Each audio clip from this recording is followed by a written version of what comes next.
Breeding reptiles might seem like a get-rich-quick scheme. We've seen it on the internet, people telling you how, but what they don't tell you is you're going to spend way more money than you actually make, at least for a while. So today, let's go over why I don't breed reptiles and maybe you shouldn't either. My name's Adam, this is Diamond, you're watching Wickens Wicked Reptiles, stick around.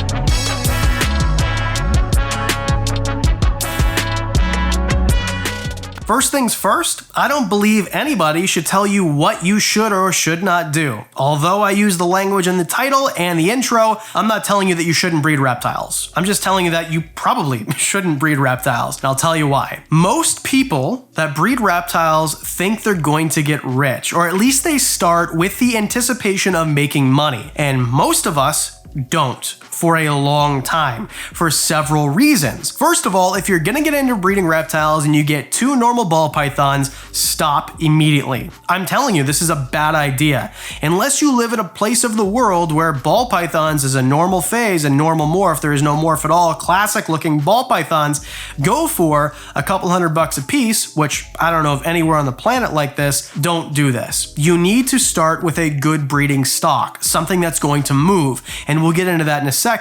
My point is, and anybody who breeds reptiles will tell you this, I listened to Billy at Mutation Creation talk about this on a rant which was beautifully put. He said that if you're an aspiring reptile breeder and breeding ball pythons is your go-to, start with animals that are $5,000 or more. I couldn't believe it when I heard it, but it actually makes a lot of sense. Why on earth would you start breeding something that everybody else is breeding and it's going to be harder for you, who nobody knows, to move? So first of all, have a purpose. Why do you want to do it? And have a market. Am I going to be able to sell them? And then have a plan how you're going to deal with that. Because once you have some snakes that are breeding or geckos or whatever it is, and you're going to start getting eggs, do you have the supplies? Do you have the time? Do you have the resources to do this? A lot of people start breeding because they think they're going to make money, but they don't have money right now, so they can't even get through the breeding season because they can't supply all that is needed to make it happen. And I'm talking about simple things like deli cups, substrate, even if it's paper towel or newspaper, extra tubs, a racking system. Do you have a place to put these babies once they're born? Can you even make babies? Do you have an incubator? Do you know how to make an incubator if you don't have the money to buy one? Well, you do now, because there's a video right here and you can make one for like $40. And one that is overlooked all the time. Do you have the resources to feed these animals that pop out? If you have, say, a clutch of hognose snakes, let's say, and you get 20 eggs and all of them hatch, that's 20 little mouths to feed. That is twice a week a pinky. 2 pinkies a week per. 40 pinkies per week. So let's suppose that you buy them for $1. Do you have $40 a week to feed these animals that you might not be able to sell for several months? And I'm not trying to be a Debbie Downer here. You can definitely make money and it is definitely an enjoyable experience. And if you're trying to do this to make your hobby free, all the power to you.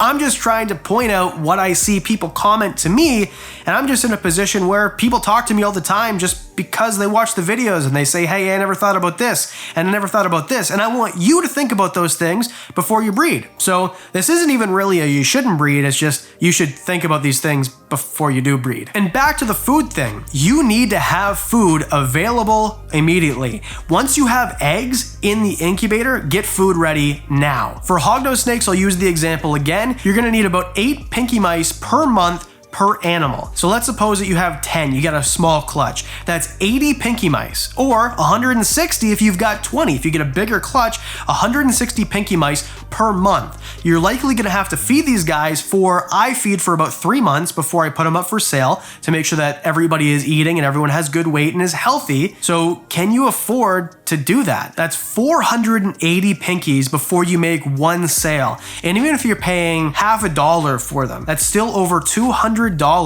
just in pinkies to feed these animals. And that's the easy bit, by the way, because what happens if they don't eat? Do you know how to assist feed a hognose snake? This goes for ball pythons too, by the way, or really a lot of other snakes. I'm just using hognose as an example because a lot of people breed colubrids, and this is a common problem, that they don't eat as soon as they come out of the egg.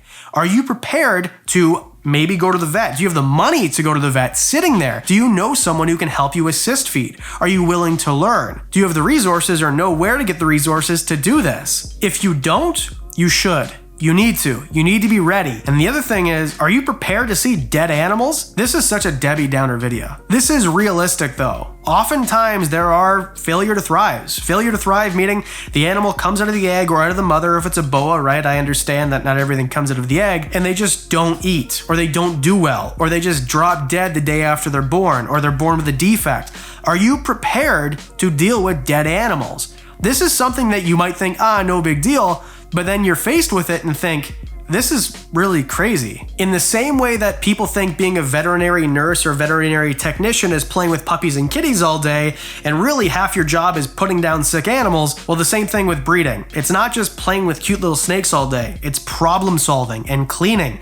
Do you have the extra time to clean 20 extra tubs? And these examples, by the way, are silly because it's only one clutch. So what if you have 3 females your first breeding season and you get 60 eggs, which means 60 babies? Do you have 60 tubs? Do you have room for it? Do you have a racking system for it? Do you have time and money to clean all these things at least once a week, probably twice a week? Because usually little babies who eat twice a week, you're gonna poop twice a week. And you need to clean that up. Substrate, water dishes, tubs, there's just so much all in all. Now I'm going to get to why maybe you should breed in a second, so if this is bumming you out, give me a second here. I'm not trying to scare you as much as prepare you. And that is the easiest example. If we're talking about things like Uromastyx or bearded dragons, you need something a little bit more advanced than a rack system. But with bearded dragons, they need UVB light. So it's much different. You need a different racking system, sometimes individual enclosures. If you want to breed bigger animals like berms, you're going to need much larger racks or enclosures eventually for holdbacks. There is a whole ordeal. It's a lot more than people really think they're getting themselves into. Oh, and as a side note, before we get to the good part, make sure you've got shipping supplies. Especially if you live in the US, you have a crazy market that is huge. You can literally ship basically here, there, and everywhere. So just something to be in mind. Don't think you're gonna get rid of all of them on Kijiji or Craigslist or your local classified ads or to your friends. You're not. You're gonna need to be able to ship them probably. And I think that before you even start up, you should definitely set these things up. Morph Market website, start talking to people and getting to know people and make sure people know you. That's important. If nobody knows you, why would they buy your animals? Okay, Negative Nancy, and I understand why people wouldn't want to listen to the guy who looks like Mr. Clean and Where's Waldo Made a Baby screaming in a camera. I get it. I don't know everything. And at the end of the day, I'm just a guy with a few dozen reptiles with a little over a decade of experience. Maybe you actually know more than me, but at the end of the day, the important thing is if you're going to breed, do it for the right reasons and have a plan. You can actually make a pretty good, not living for most of us, but extra couple bucks, enough to make the hobby free, which is what most of us are trying to do anyway. And if you're really good at it and you have some extra capital to really sink into it at the beginning, well, who knows? Maybe you're the next mutation creation. I don't know. You could be a really respected breeder if you put all your ducks in a row before you start. Do your planning. And I don't mean to sound like your teacher, but read the entire instructions before you start the test. Such a silly example. Okay, let me step down off my soapbox. I hope you enjoyed what I had to say. Leave a comment below. Let me know what you think. Did this change your opinion? Did it open your eyes? Do you think that I'm just a yammering moron who doesn't know what he's talking about? Either way, let me know in the comment section below. And if you enjoy the channel enough, you'd want a free shirt, we're giving away 10 free t-shirts at 100,000 subscribers. And all you need to do to enter is just leave a like on this video here, comment this emoji so that I know that you watched, hit the like button and be subscribed, and go to the Instagram channel and like that too. That's it. A few clickety clicks of your mouse, no money required, and we'll draw live at 100,000 subscribers. So there you go. That's why I don't breed as much as I used to, and I only breed things that I know are going to sell really well. Banana ball pythons and hognose snakes and stuff that sell out before I even can get the ad up